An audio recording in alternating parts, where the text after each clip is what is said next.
Hello student, star online classes में आपका हार्दिक स्वागत है। आज हम क्लास 10th के चैप्टर 18 प्रोबेबिलिटी के बारे में डिस्कस करने वाले हैं, मतलब प्रायिकता। इसे हिंदी में आप प्रायिकता के अलावा संभावना भी बोल सकते हैं। संभावना मतलब ये चैप्टर है आपका 4 मार्क्स का बोर्ड में आने वाला। बाकी इस चैप्टर में बहुत ईजी क्वेश्चन है, आराम से आप सॉल्व कर सकते हो और 4 मार्क्स आपके पेपर में आप अचीव कर सकते हो। तो देखिए स्टूडेंट, संभावना से मीन क्या है, आप कोई भी काम कर रहे हैं तो उस काम के करने की जितनी पॉसिबिलिटी पॉजिटिव होगी उतनी ही नेगेटिव होगी, या तो वो काम होगा या फिर नहीं होगा। ये तो नॉर्मली बात हुई संभावना की। अब बाकी आप क्वेश्चन की बात करें तो क्वेश्चन में ये वाला फॉर्मूला अप्लाई होता है इंग्लिश मीडियम वालों के लिए। PA = P क्या है यहाँ पे, P प्रोबेबिलिटी को शो करता है, हिंदी में प्रायिकता को शो करता है। A क्या है यहाँ पे, कोई इवेंट मतलब कोई भी घटना हो रही है, जैसे कि आप कोई पासा फेंक रहे हो या फिर कोई थैले में से गेंदे निकाल रहे हो या फिर आप एग्जाम दे रहे हो तो उसमें पास हो गए या फेल हो गए, कोई भी इवेंट मान सकते हो आप अपनी लाइफ का। तो यहाँ पे ए कोई भी घटना है जो आपने एग्जाम्पल के लिए ली है, तो इसका ये PA रिप्रेजेंट करने का तरीका है। किसी घटना ए को ए की प्रोबेबिलिटी शो कर रहा है, ये possible event upon total event, या तो ये लिख सकते हैं, या फिर favourable outcome upon total outcome, या फिर न्यूमेरिकल रिप्रेजेंटेशन में M/N के रूप में लिख सकते हैं। ये तो इंग्लिश मीडियम वालों के लिए हुआ। अभी आपको ये फॉर्मूले क्वेश्चन से इजीली समझ में आ जाएंगे। अब हिंदी मीडियम वालों के लिए PA तो वही शो करेंगे। A की फॉर्मूला होता है संभावित परिणाम अपॉन कुल परिणाम, M/M से रिप्रेजेंट कर सकते हैं। साथ ही स्टूडेंट, प्रोबेबिलिटी का आंसर हमेशा 0 और 1 के बीच में ही लाया करता है, मतलब या तो इसका आंसर 0 आएगा या फिर 1 आएगा या फिर उनके बीच में आएगा। 1 से बड़ा आंसर इसका कभी भी नहीं आ सकता, जैसे कि 95, 65, 80, 1000 इस टाइप के आंसर इसके नहीं आ सकते। तो देखिए यहाँ पे अब 0 और 1 के बीच में लाए करेगा तो सीधी सी बात है, इसका आंसर इस टाइप से भी आ सकता है 1/2, 3/4। मतलब जब भी डिनोमिनेटर में आपका बड़ा डिजिट होता है तो आंसर आता है आपका 0 पॉइंट कुछ समथिंग। तो 0 पॉइंट कुछ समथिंग जो भी आंसर होते हैं वो 0 और 1 के बीच में होते हैं। 0 और 1 के बीच के आंसर के लिए आप इसमें डिनोट कर सकते हैं। देखिए जैसे कि अब एग्जाम्पल के लिए देखिए 0.65 हो जाए, 0.35 हो जाए, ये भी इसके आंसर कहलाएंगे। अब 0 आंसर आ जाता है तो आप क्या करेंगे, इम्पॉसिबल इवेंट। जब आपका 0 आंसर आ रहा है तो ये शो कर रहा है असंभावित घटना को, मतलब वो घटना कभी भी पॉसिबल नहीं है। फॉर एग्जाम्पल आपसे बोले एक पासा उछालने पर 8 आने की प्रायिकता बताइए, मतलब when we throw a dice what is the probability of getting 8, मतलब 8 आने की आपको प्रोबेबिलिटी बताना है। तो 8 कैसे आएगा, 8 आने की प्रोबेबिलिटी के लिए स्टूडेंट देखिए 8 कभी भी पासे में नहीं आ सकता है, तो ये क्या हो गई, एक असंभावित घटना हो गई, मतलब एक इम्पॉसिबल इवेंट हो गया। नेक्स्ट है, अगर आपका आंसर कंप्लीट 1 आ जाता है तो इसमें 1 आंसर क्या होता है, सबसे ज़्यादा बड़ा, मतलब मैक्सिमम आंसर। तो श्योरली हैपनिंग ऑफ इवेंट, 1 आना किसको शो करता है कि ये घटना श्योरली कंप्लीट होगी ही होगी, मतलब कि जरूर ये घटना कंप्लीट होगी, मतलब पूरी होगी। नेक्स्ट है PA + PA = 1। PA तो शो कर दिया, मैंने आपको बता ही दिया कि किसी भी घटना के होने की प्रायिकता है। PA पे अगर बार लग जाता है तो ये किसी घटना के नहीं होने की प्रायिकता है, मतलब ये A बार किसको शो करता है, नॉट को शो करता है। तो सीधा सा मतलब है किसी घटना के होने की प्रायिकता और किसी घटना के नहीं होने की प्रायिकता, दोनों का आप ऐड कर दें तो क्या मिलेगा आपको, 1। इंग्लिश मीडियम वालों के लिए कोई भी केस है, कोई भी इवेंट है, उसके हैपनिंग और नॉट हैपनिंग दोनों पार्ट को ऐड कर दिया जाए तो आंसर क्या आएगा आपका, 1 आएगा। अब देखिए इसी फॉर्मूले से निकला है PA = 1 - PA हो जाएगा। ये फॉर्मूला आपके कई बार बुक में काम आया है क्वेश्चंस में। PA को मैंने हिंदी में लिख दिया है कि घटना के ना होने को शो करता है, मतलब कि not happening of a event show करता है, not happening of a event को। आप इसका स्क्रीनशॉट ले लीजिए, हम क्वेश्चंस पे डिस्कस करते हैं। एक्सरसाइज 18.1 का आप 18.1 का आप क्वेश्चन नंबर 1 देखिए। In a throw of dice determine the probability of getting a number more than 4। Means एक पासा फेंकने पर 4 से बड़ा अंक आने की आपको प्रायिकता ज्ञात करनी है। Determine the probability of getting a number more than 4, मतलब 4 से बड़ा। अब ये बताइए, एक डाइस आप फेंकते हैं तो एक डाइस में आपके पास टोटल आउटकम कितने होते हैं, यहाँ पे लिखिए पहले टोटल आउटकम आपके पास कितने होते हैं? 1 2 3 4 5 6, मतलब कि आपके पास कुल परिणाम कितने होते हैं?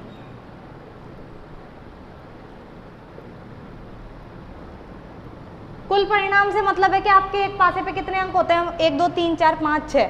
अब आपसे पूछा है 4 से बड़ा अंक, तो फेवरेबल कितने हो गए? क्वेश्चन में जो पूछा होता है वो फेवरेबल होता है।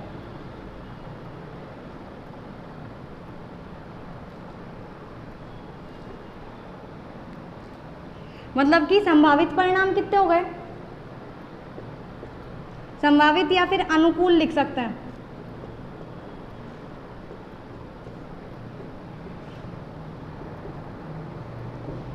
चार से बड़ा पूछा है क्वेश्चन में, 4 से बड़ा, 4 से बड़े कितने अंक हैं आपके पास? 5 और 6। अब देखिए स्टूडेंट, ये टोटल होता है n। n एक तरीके से क्या हो गया यहाँ पे? n की वैल्यू कितनी हो गई यहाँ पे? 6। 1 2 3 4 5 6 ना डिजिट है तो n हो गया। ऊपर होता है स्मॉल m, m की वैल्यू कितनी हो गई? 1 2 हो गई। तो प्रोबेबिलिटी का फॉर्मूला था PA, या तो आप पूरा कंप्लीट फॉर्मूला लिख लीजिए, favourable outcome upon total outcome, संभावित परिणाम अपॉन कुल परिणाम, या फिर आप डायरेक्टली m अपॉन n लिख दीजिए और आपका आंसर कितना है? 2/6, और ये आपस में एक दूसरे से कैंसिल आउट होके 1/3 आपका आंसर आ जाएगा। स्क्रीनशॉट ले लीजिए। नाउ क्वेश्चन नंबर 2 पे डिस्कस करते हैं। A coin is tossed twice, find the probability of getting tails both time. Means ये बोल रहा है सिक्के को 2 बार उछालने पर दोनों बार पट आने की प्रायिकता ज्ञात करें। देखिए स्टूडेंट, सिक्के को, एक सिक्के को 2 टाइम उछाला जाता है, 2 टाइम थ्रो किया जा रहा है।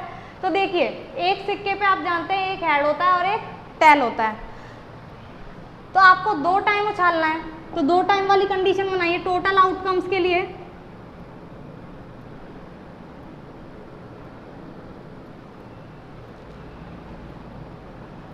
कैसे निकालेंगे टोटल आउटकम? या तो दोनों बार हेड आ सकता है, एक ही सिक्के को उछाल रहे हैं, दोनों बार हेड आ जाए, दोनों बार, एक बार हेड और एक बार टेल आ जाए, एक बार टेल और एक बार हेड आ जाए, और अगली बार दोनों बार टेल आ जाए। ये 4 ही केस होंगे अपने पास टोटल। तो अपने पास n कितने हो गए? 4 हो गए। कुल परिणाम है ये। अभी बोल रहा है क्वेश्चन में क्या पूछा है आपसे? 2 बार उछालने पर दोनों बार पट आने की प्रायिकता। दोनों बार पट के कितने केस है अपने पास? 1। तो दोनों बार, तो फेवरेबल कितना हो गया?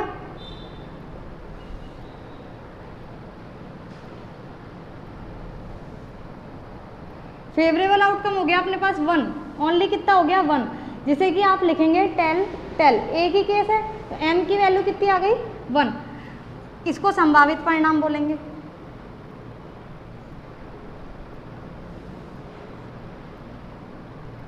अब अपना प्रोबेबिलिटी का फॉर्मूला होता है, अब यहाँ पे आप किसके लिए निकाल रहे हो? टेल के लिए निकाल रहे हो, तो यहाँ पे आप t भी लिख सकते हैं, जरूरी नहीं है आप हमेशा a लिखें।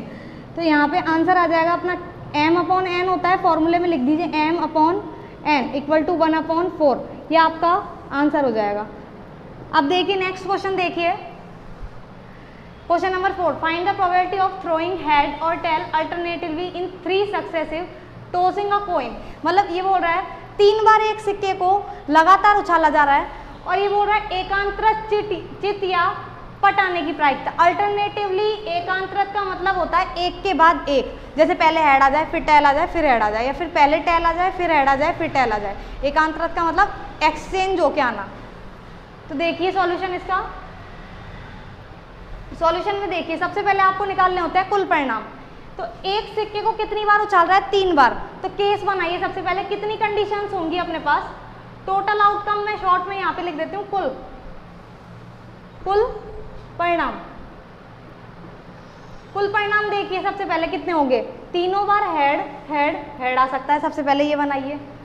2 बार हेड आ सकता है, पीछे टेल आ सकता है। अब ये हेड की भी कितनी कंडीशन हो जाएंगी? एक बार आगे हेड, फिर टेल, फिर हेड आ सकता है। ऐसा भी हो सकता है कि ये टेल आगे आ जाए और दोनों हेड पीछे चले जाएं। देखो इस वाले केस के 3 केस बनते हैं, दोनों हेड आगे पीछे और हेड दोनों पीछे। सिमिलरली 2 बार टेल भी आ सकता है और पीछे हेड आ सकता है। अब ये टेल, अब हेड आगे और दोनों बार टेल पीछे भी जा सकता है, और ऐसा भी हो सकता है कि दोनों बार टेल आगे पीछे हो जाए और बीच में हेड आ जाए।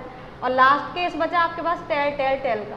तो कुल कितने केस हो गए 1 2 3 4 5 6 7 8 हो गए आपके पास। तो n की वैल्यू कितनी हो गई 8 हो गई स्टूडेंट यहाँ पे। अब आपसे बोल रहा है अल्टरनेटिवली, अल्टरनेटिवली का मतलब एक के बाद एक, तो एक के बाद एक कौन सा हेड टेल हेड, एक तो ये केस हो गया और एक टेल हेड टेल, एक ये केस हो गया।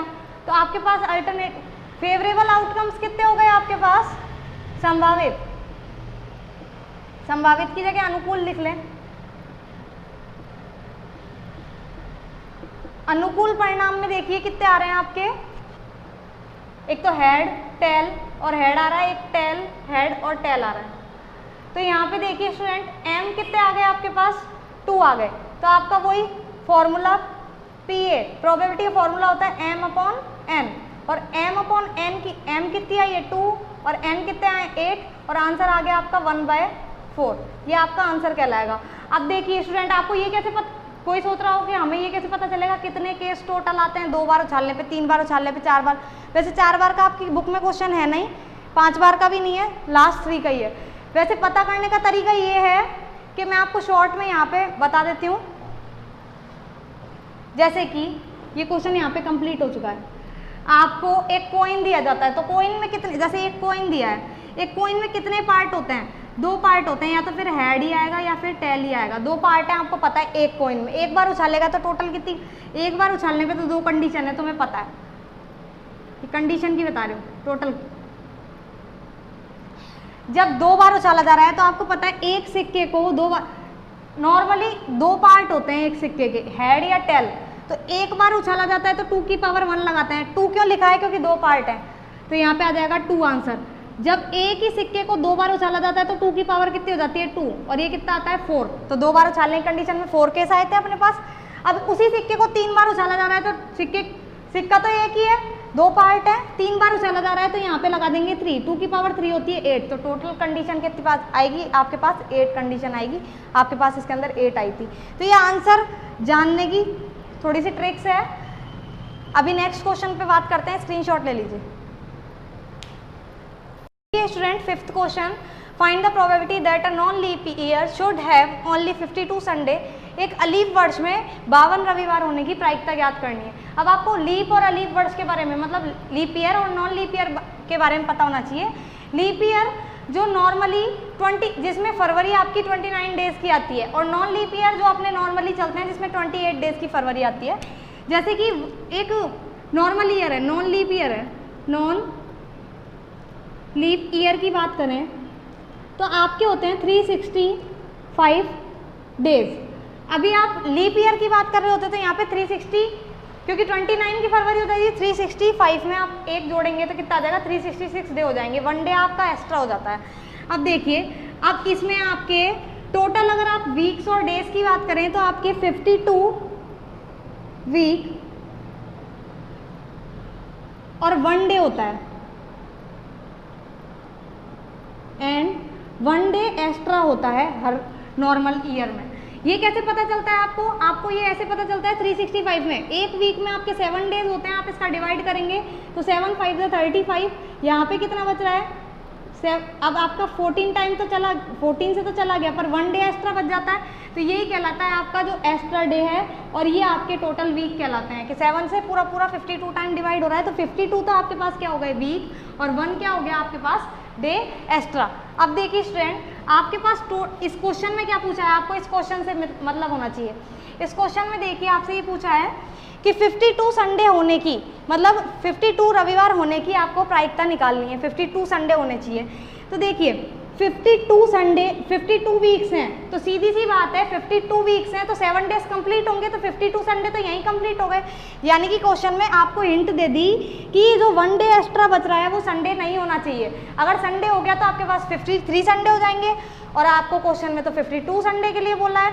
तो इसलिए आप क्या करेंगे, अब देखिए टोटल आउटकम में सबसे पहले आप ओनली एक वीक की बात करेंगे, क्योंकि अपने पास 1 डे एक्स्ट्रा है, और 1 डे वो वीक का कोई सा भी दिन हो सकता है। तो वीक में कितनी पॉसिबिलिटी होती है, Sunday, Monday, Tuesday, Wednesday, Thursday, Friday और सैटरडे। 7 डेज हो गए आपके पास। सैटरडे को आप ए से रिप्रेजेंट कर लीजिए, जिससे थोड़ा डिफरेंस हो जाएगा। मतलब वही आप हिंदी मीडियम वाले लिख सकते हैं, इंग्लिश हिंदी मीडियम वाले भी ऐसे लिख सकते हैं। वैसे सोमवार रविवार ऐसे थोड़ा लंबा पड़ता है। तो आपके पास टोटल आउटकम तो कितने हो गए, n इक्वल टू तो कितना हो गया 7। बट देखिए स्टूडेंट, अगर आप ये जो संडे है वो बचा हुआ एक दिन है, या तो वो संडे भी हो सकता है, मंडे भी हो सकता है, Tuesday, Wednesday, Thursday, Friday, Saturday, कुछ भी हो सकता है। अगर वो संडे हुआ तो यहाँ पे कितने हो जाएंगे, 52 में एक और ऐड हो जाएगा, 53 संडे हो जाएंगे, जो कि अपन को नहीं चाहिए। तो संडे तो अपन ले ही नहीं सकते। बचे हुए कितने दिन बचे आपके पास, 6 डे बचे। कहने का मतलब है ये जैसे संडे है, ये मंडे है, ये Tuesday, Wednesday, Thursday, Friday, Saturday.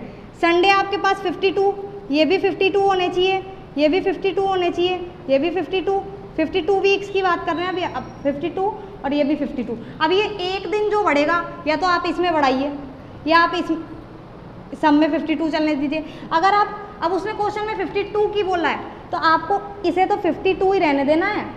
ये बढ़ेंगे, ये बढ़ सकता है, ये बढ़ सकता है, ये बढ़ सकता है, ये बढ़ सकता है, ये बढ़ सकता है, क्योंकि उसे मतलब किससे है, सिर्फ संडे से। तो अपने पास ये 6 दिन बढ़ सकते हैं, ओनली संडे को नहीं बढ़ा सकते।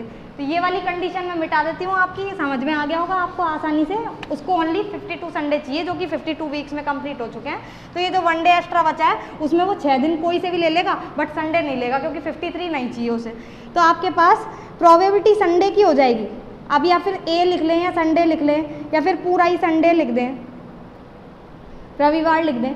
तो आपकी प्रोबेबिलिटी क्या होती है, m/n होती है। तो देखिए प्रोबेबिलिटी संडे नहीं होना चाहिए, बाकी के 6 दिन हो सकते हैं। तो 6, 6 अपॉन टोटल केस कितने थे आपके पास 7।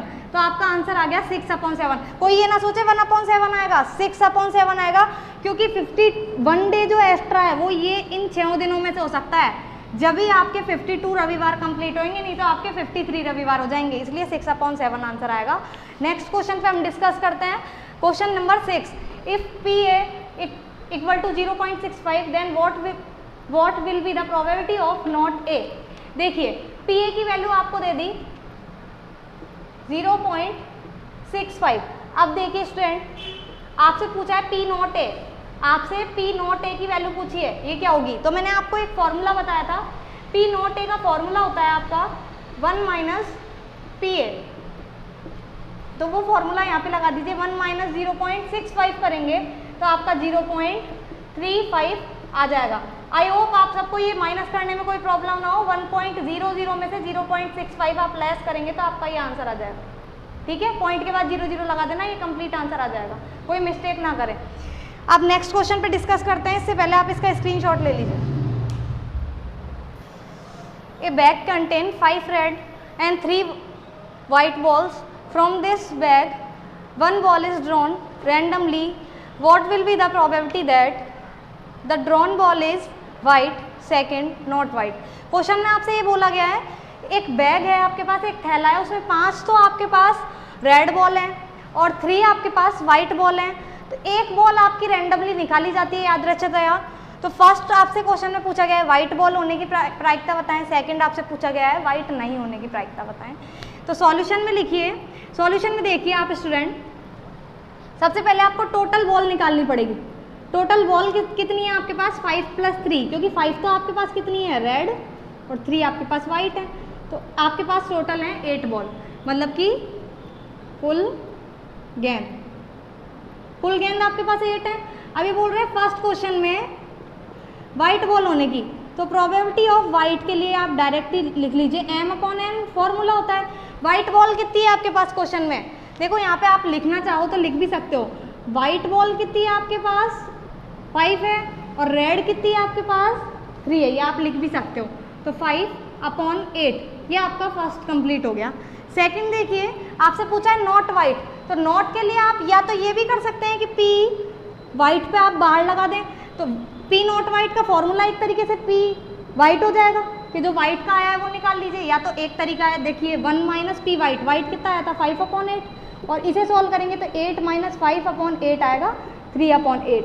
एक तो ये तरीका है, और एक डायरेक्टली और लगा के एक डायरेक्टली तरीका है कि P नॉट वाइट का पूछ रहा है, वाइट नहीं होने की पूछ रहा है। तो आप देखिए 2 ही तो बॉल है अपने पास, एक वाइट और एक रेड, जब वो वाइट की नहीं पूछ रहा है तो बची हुई कौन सी बची, रेड बची। और रेड कितनी है आपके पास, अच्छा ये वाइट की थी, वाइट बॉल कितनी है आपके पास, 3 है, तो यहाँ पे 3 लिख लीजिए। मैंने यहाँ पे गलती से वाइट बॉल यहाँ पे 3 है आपके पास, वाइट क्वेश्चन में ही 3 है, हाँ 3 वाइट है और रेड कितनी है आपके पास 5 है। तो यहाँ पे 3/8, यहाँ पे भी आ जाएगा आपका 3/8 और यहाँ पे कर दीजिए आप 8 - 3, तो यहाँ पे कितना आ जाएगा, बस वो तो नंबर एक्सचेंज हो गए हैं। क्वेश्चन में जरूरी नहीं है आपसे सेम टू सेम बुक का पूछा जाए, 3 की जगह 5 या 7, 8 कुछ भी लिख के दे सकता है, आपको करना यही मेथड से। देखो एक तरीका मैंने बताया था, P नॉट वाइट की 1 - P वाइट घटा दें तो आंसर आ जाएगा, या फिर P नॉट वाइट निकालना है आपको तो 2 ही बॉल है आपके पास, या तो वाइट नहीं, वाइट के अलावा क्या बची आपके पास, रेड बच गई, और रेड कितनी है आपके पास 5 और टोटल बॉल है अपने पास 8, तो डायरेक्टली भी आंसर यही आ जाएगा, फॉर्मूले से भी आंसर यही आ जाएगा, कैसे भी निकाल लीजिए। अब देखो ये क्वेश्चन देखिए, due to some reason 12 faulty pen are mix in 132 good pen. ये बोल रहा है किसी कारण की वजह से 12 जो खराब पेन है वो 132 अच्छे पेनों में क्या हो गए, मिक्स हो गए, आपस में पटक दिए होंगे पेन तो आपस में मिक्स हो गए। By inspection are can not जज that which pen is faulty. अभी बोल रहे हैं कि अगर आप इसकी जांच भी करें तो आप इतने सारे पेनों को देख के ये नहीं बता सकते हैं कि कौन सा पेन अच्छा है और कौन सा पेन खराब है। If one pen is drawn at random, then what is the probability that pen is good one? ये बोल रहा है अगर रैंडमली एक पेन निकाला जाए तो आप उसकी प्रोबेबिलिटी बताइए कि वो पेन अच्छा होगा, मतलब अच्छे होने की, मतलब कि पेन के गुड होने की प्रोबेबिलिटी निकालनी है आपको। सॉल्यूशन देखिए, सबसे पहले तो आपको टोटल पेन पता होने चाहिए कितने हैं। टोटल पेन कितने हैं आपके पास स्टूडेंट, देखो आपके पास अच्छे 12 तो फॉल्टी पेन दे दिए और 132 आपके पास गुड पेन दे दिए, तो आपके पास कितने पेन हो गए, 144 पेन्स हो गए आपके पास, कितने टोटल, मतलब कुल पेन हो गए आपके पास कितने, 144। अब देखिए आपसे क्वेश्चन में पूछा है फॉल्टी पेन के बारे में, तो आप फॉल्टी नहीं गुड पेन की पूछ रहा है, गुड पेन होने की प्रायिकता, तो प्रोबेबिलिटी देखो उसमें से गुड वाले कितने हैं आपके पास 132 और फॉल्टी वाले कितने हैं आपके पास 12। ये आप अलग से लिख सकते हो कि अच्छे पेन और खराब पेन। तो गुड पेन की प्रोबेबिलिटी पूछी है तो m/n आएगा। गुड पेन कितने थे आपके पास 132 और टोटल पेन कितने हैं आपके पास 144। इसे काटेंगे आप 12 की टेबल से, लास्ट फाइनल 12 की टेबल से कटेगा तो 11/12 टाइम ये कट जाएगा। ये आपका आंसर है। नेक्स्ट क्वेश्चन पे डिस्कस करते हैं, इसका स्क्रीनशॉट ले लीजिए। लास्ट क्वेश्चन देखते हैं। A card is drawn from the well shuffled deck of 52 cards, find the probability of getting the following. ये बोल रहा है एक 52 ताश के पत्तों की गड्डी है, क्योंकि ताश के पत्ते 52 होते हैं, एक गड्डी है, उसमें से आपसे ये क्वेश्चन पूछा गया है, इनकी प्रोबेबिलिटी निकालनी है। फर्स्ट क्वेश्चन में पूछा है जैक ऑफ रेड कलर, मतलब कि लाल रंग का गुलाम। तो स्टूडेंट देखिए लाल रंग के गुलाम कितने होते हैं आपके पास, ओनली 1 होता है। तो प्रोबेबिलिटी ऑफ ये इवेंट कुछ भी लिख लीजिए या फिर जैक ऑफ रेड कलर लिख लीजिए, जैक ऑफ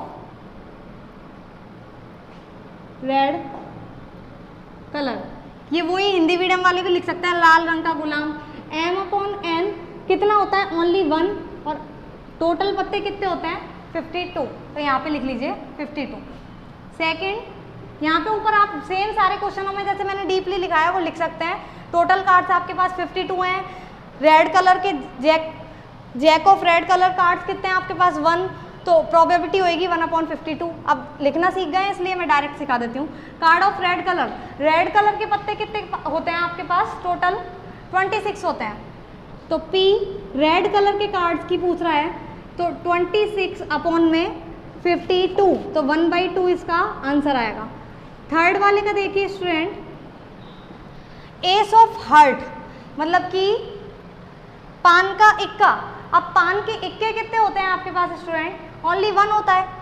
तो यहाँ पे वही प्रोबेबिलिटी ऑफ यहाँ पे लिखेंगे आप S of heart, S of heart.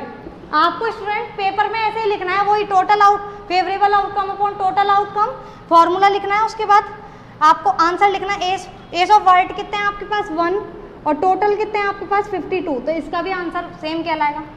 Now fourth देखिए, क्वीन ऑफ डायमंड, ईंट की बेगम। ईंट की बेगम कितनी होती है? ओनली 1 होती है, तो यहाँ पे लिखेंगे क्वीन ऑफ डायमंड। तो यहाँ पे ये भी आपके पास होती है 1 ही होती है, इसलिए 1/52। 52 क्यों आ रहा है? क्योंकि टोटल कार्ड 52 है। फिफ्थ वाले के लिए देखिए, हुकुम का पत्ता, कार्ड ऑफ स्पेड। हुकुम कितने होते हैं आपके पास? टोटल 13 होते हैं, तो यहाँ पे लिखेंगे आप probability of card of spade, card of spade. Hindi medium वाले लिखेंगे हुकुम के पत्ता होने की प्रायिकता। यहाँ पे लिखेंगे आप 13/52, और 13 की टेबल से 52 कितने टाइम कटेगा? 4 टाइम। तो ये आपके आंसर कहलाएंगे, स्क्रीनशॉट ले सकते हैं। आई होप स्टूडेंट ये चैप्टर आपका क्लियर हुआ होगा। इसके एग्जाम्पल सारे आप प्रैक्टिस कर लीजिए और सारे क्वेश्चंस प्रैक्टिस कर लीजिए, और नेक्स्ट सेशन में हम कुछ नया एक चैप्टर लेके आएंगे और उसके बारे में डिस्कस करेंगे। अगर आपको हमारा वीडियो पसंद आया तो channel like, subscribe and share करें। Thank you.